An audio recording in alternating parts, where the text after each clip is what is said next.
आदिवासी विभागामध्ये शासकीय आश्रमशाळा ज्या आहे त्या शाळेमध्ये जे शिक्षक आणि कर्मचारी काम करतात ते 2005 नंतर नियुक्त झाले, परंतु 2 फेब्रुवारी 2024 चा असा शासन निर्णय आहे की ज्यांची म्हणजे जाहिरात आणि अधिसूचना ही 2004 ची आहे किंवा 2005 पूर्वीची आहे,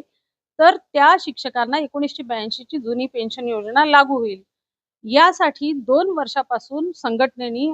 मी स्वतः आणि कर्मचाऱ्यांनी पाठपुरावा केला, परंतु धक्कादायक माहिती अशी या ठिकाणी उपलब्ध झाली की 2004 चे यांचे मूळ दस्तऐवज आहे तेच गहाळ आहे।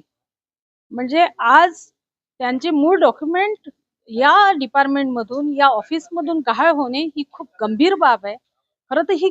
डॉक्युमेंट कोणी गायब केले, याचा हेतू काय आणि हे गायब करणारा कोण, यासाठी ताबडतोब चौकशी समिती नेमण्यात यावी